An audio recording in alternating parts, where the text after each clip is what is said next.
Assalamualaikum warahmatullahi wabarakatuh.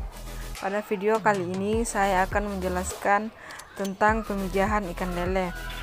Pemijahan ikan lele dapat dilakukan dengan dua cara, yaitu secara alami dan buatan.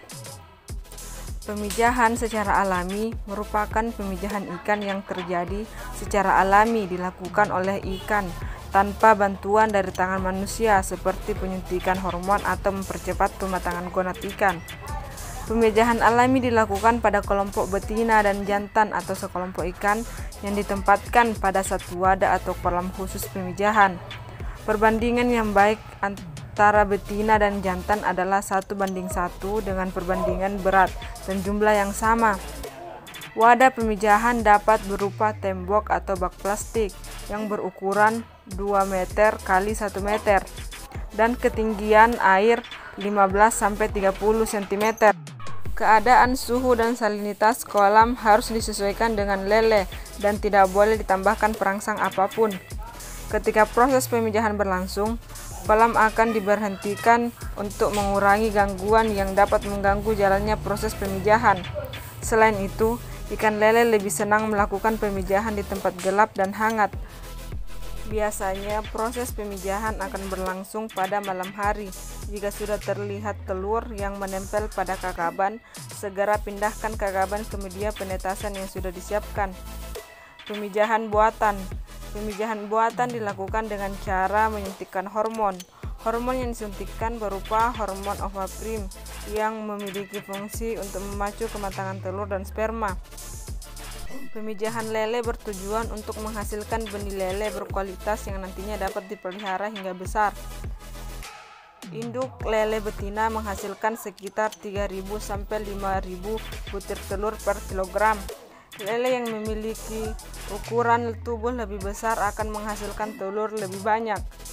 Dalam proses penetasan, yang penting diperhatikan adalah memindahkan indukan yang telah selesai bertelur dari kolam pemijahan. Induk lele yang telah kelelahan bertelur akan memakan telurnya sendiri apabila tidak segera dipindahkan dari kolam pemijahan tersebut. Setelah induk lele dikeluarkan dari kolam pemijahan, air di dalam kolam harus dikurangi agar telur menetas sempurna. Kolam pemijahan yang awalnya diisi dengan air selama 20 cm dikurangi hingga setengahnya, yaitu menjadi sedalam 10 cm saja.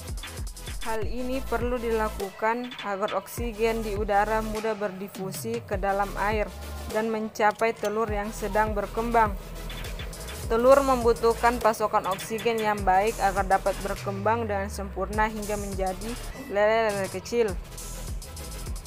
Kolam yang berisi telur sebaiknya dihindarkan dari panas matahari dan hujan karena keduanya dapat mempengaruhi kualitas air dan mempengaruhi penetasan telur. Solusinya dapat dilakukan dengan membuat penutup dari plastik gelap atau daun pisang di atasnya. Penutup tersebut terus dipertahankan hingga anakan lele berumur 2 hingga 3 minggu. Setelah kolam lele dilindungi dari panas dan hujan, proses selanjutnya hanya menunggu sampai telur tersebut menetas. Telur yang akan menetas biasanya berwarna bening, sedangkan telur yang berwarna putih adalah telur yang gagal dibuahi dan tidak akan menetas. Normalnya, telur lele akan menetas dalam waktu kurang lebih 24 jam setelah dikeluarkan. Namun, di daerah-daerah yang bersuhu sangat dingin, telur dapat menetas dalam waktu yang lebih lama hingga 48 jam. Lele yang baru menetas berukuran sangat kecil dan berwarna coklat muda. Biasanya akan berkumpul di dasar kolam. Lele yang baru menetas masih memiliki cadangan makanan sisa dari telurnya sehingga tidak perlu diberi makan selama 2-3 hari. Setelah cadangan makanan habis, anak lele bisa mulai diberi makan dengan cacing sutra atau pelet tabur yang berbentuk serbuk. Pemberian pakan berupa cacing sutra sangat baik untuk pertumbuhan lele karena memiliki kadar protein yang tinggi.